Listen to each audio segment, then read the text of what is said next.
interest. So I have kind of a weird example, and then I have 3 examples of that kind of underneath.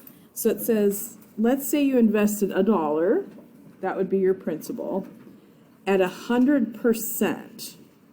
What would you plug in for the rate if you were told it was 100%? What would the rate be? 1, right?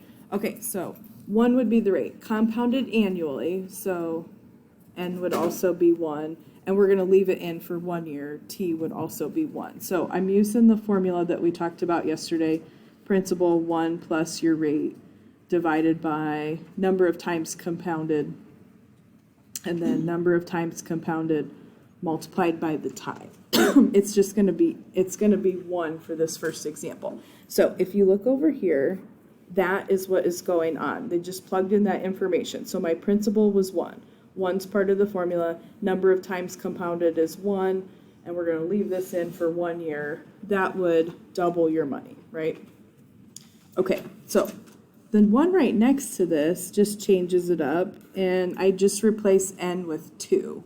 And sorry, I should have written the general formula for this. This where I put the 1s here, this would be the N. So I'm going to change up the N.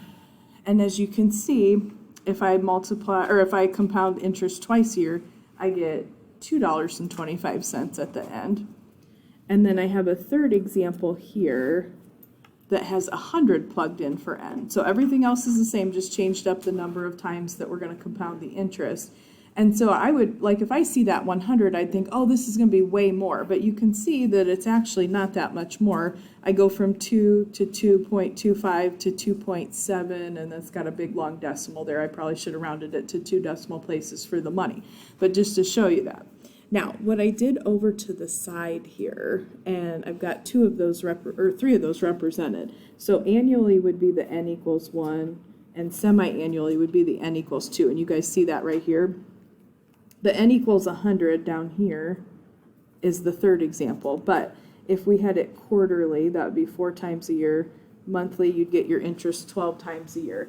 And you guys, I didn't write out the full-on formula, but just to show you, as you go through here, and you keep increasing the N value, and this is all the way up to N being 1,000,000, this approaches the value we talked about a couple days ago, which is E. So at 2.718. It's a little bit off on the decimal if you were to actually do E on your calculator, but that, as you increase the N, it literally just becomes E. So because of that, if you have what we call, says as the N value increases, it approaches E. You guys can see that from the table. All right, if you see this specific phrase, your interest is compounded continuously. So if you have monthly, weekly, we're going to use the formula we talked about in our last lesson. But if you see compounded continuously, that means our N value is continuously going.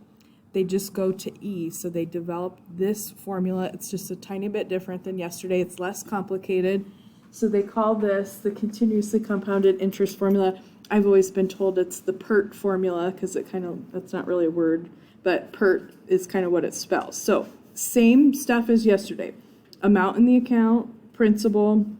Don't forget E is that number that has an actual button. It's 2.718. It's an irrational number. R is the interest rate, again, as a decimal. Most of the questions today are going to give them to you as a percentage. And T is time. So it's really similar to yesterday. It's just a little bit less complex of a formula. So we're going to see compounded continuously in almost all the questions today. So that is just the formula we're going to use. And E replaces that set of parentheses because that's the value it's going to go towards. All right, so here's all you have to do. We're going to do 1 for each variable. All right, so it says you invest $3,000, that's your principal, at an interest rate of 4.5%, so 0.045 is going to be my R. And I see these magic words, compounded continuously. If I see compounded continuously, then I automatically know we're going to use that PERT formula. All right, my time is 10 years. And how much are we going to have in the account? So I know everything except the amount in the account. So we're going to be able to just plug this into our lovely calculators. So principal 3,000. And I don't know why I just put a parenthesis, but we're going to have, you don't need a parenthesis. We're going to do e to the 0.045 multiplied by the time, which is 10 years. Okay, now, what I would tell you to do here, when you type this in your calculator, just be real careful if you cannot see that exponent in your calculator, like some of the 84s you can, but if you have an 83, you might not be able to see it. Just put that exponent in parentheses. So I'm going to type 3,000, and then almost every calculator, it should be second, and then your natural log button. And I can see my exponent 0.045 times 10. If you can't see that exponent, just put parentheses around that product there, and then you're done. If you're not getting this, it should be $4,704.94. If you're not getting that, I will be more than happy to come look at your calculator. Is anybody having a question? Okay. Now, like I said, I just have one for each variable. All right, so some of these have some weird numbers, but that will make sense when you do the problem. All right, it says your account has a balance. So what you have in the account right now, $888.84. Account has an interest rate of 8%, so 0.08. And I see the magic words here, compounded continuously. So I know I don't use the formula from yesterday. We're going to use the PERT formula here. Over 6 years, that's your time. How much did you invest? So you don't know the principal in this situation. So I'm going to do that 888.84. Don't know my principal, so I'll just go ahead and put P for that. Don't forget when you do these, E is not a variable. It's that number, 2.718 decimal goes on forever with no pattern. Exponent here would be your interest rate, which is 0.08 multiplied by the time, which is 6. And again, if you can't see your exponent, I would just encourage you to put parentheses around that or figure out what that product is. How would I figure out the principal here? Like, what would you actually do?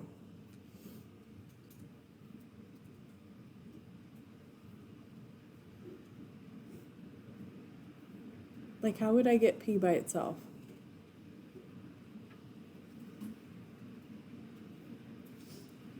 Is everyone alive? It's very quiet in here. How would you get P alone? What do you think? What do you think?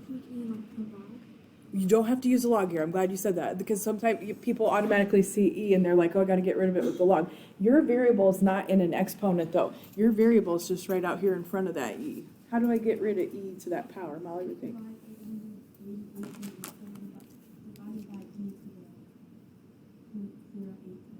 Yes, that's it. So this whole guy, this is just some weird number, right? You're multiplying that by P. So I'm just going to divide both sides by that. You don't have to write this out. I'm going to write on my paper. Whatever 0.08 times 6 e to that power, whatever that is. So just type it all right in your calculator.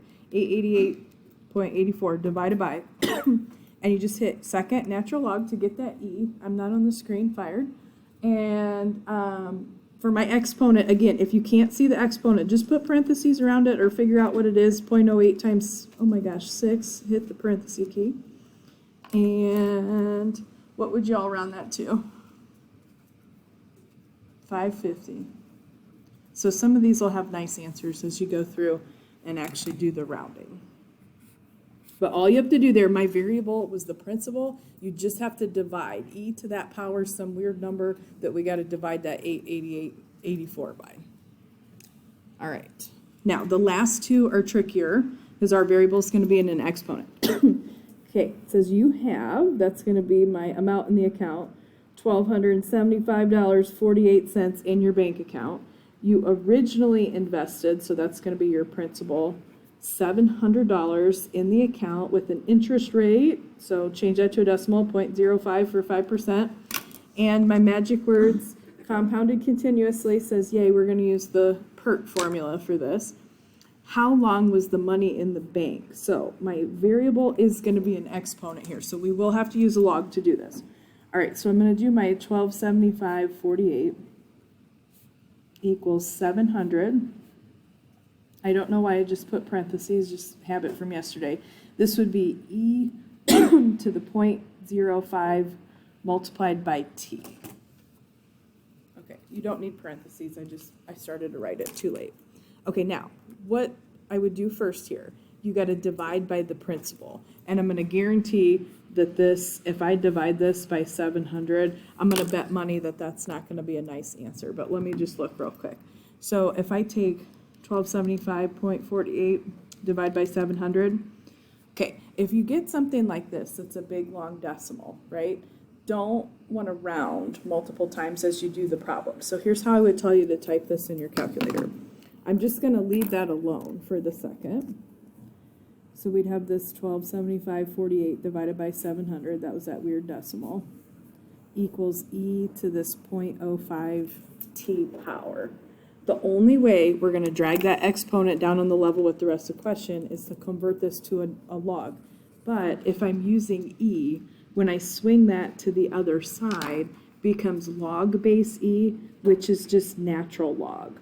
So we don't have to do a change of base, we don't have to do anything because natural log has its own button, but that does drag that exponent down on the level with the rest of the question.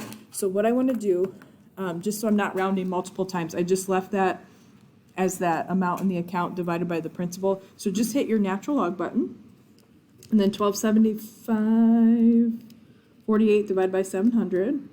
If you are using a scientific calculator, don't use the fraction key. It won't like that if you put in a decimal, which I got that 0.48 in there. And then just hit equals. Now, I have to do one more step. I have to divide that by the 0.05. That interest rate was multiplied by the time. So just divide that right on the calculator screen. And what would you guys round that to? 12. So this is time here. Time for these formulas is always in years. So 12 years it would take. And then I have one more. This is going to look super similar, but it's the other variable in the exponent, but we're still going to have to use a log here. All right, so last one. Retiree has amount in their account, $46,993.06. They set up when they started working. The person initially invested, so the principal, $1,000 in this account, and the money was left in the account for 35 years. So the time is going to be 35, compounded continuously. So not monthly, weekly, whatever. So we're going to use the PERT formula for compounded continuously. We're going to solve for the interest rate here, so we don't know the interest rate. All right, so we get this 46,993.06 equals 1,000 is our initial investment, E, and then we don't know the interest rate here multiplied by the time, which is 35. So first thing I'm going to do, we're just going to divide by that principal, which is 1,000 here. And I bet money that's not a nice number, so I'm just going to leave it like that. So, and you don't have to write this multiple times, just know what you're going to type in your calculator. This would be E. Maybe I would reorganize that exponent just to put the number in front really quick there. Think about this when you do it. You're solving for the interest rate.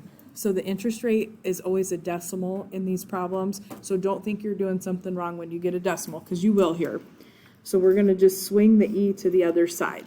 When I do that, it becomes log base E, and so I'm going to do natural log of that fraction I have there. When I drag that to the other side, convert it to a log, that brings the exponent down on the level with the rest of the equation. So what we're just going to type in the calculator, we're just going to do natural log, 46,993.06 divided by 1,000, natural log of that. And then I have to divide that by the 35 that I had attached to my rate. Just doing it right on the calculator screen.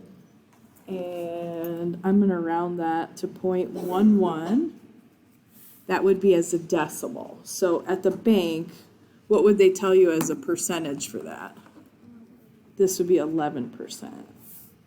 So if it doesn't specify, I would take the interest rate in either format. If you want to leave it as a decimal, or I think maybe the question on the homework actually asks you to convert it to a percentage. You just multiply it by 100 or scooch the decimal place over 2 spots to do that. Okay, now, the homework should be super similar to the notes, but then you're gonna see on the back, I do have some practice questions to help you guys review for the quiz that we're gonna have tomorrow. And I'm gonna post the answer key for this, so if you wanna look at the answer key in advance, since we are gonna have a quiz tomorrow, I'll check it and give you credit for doing it tomorrow, but I'm gonna post the answer key here real quick on Canvas, so you guys can look at that as you're doing the assignment this evening. Is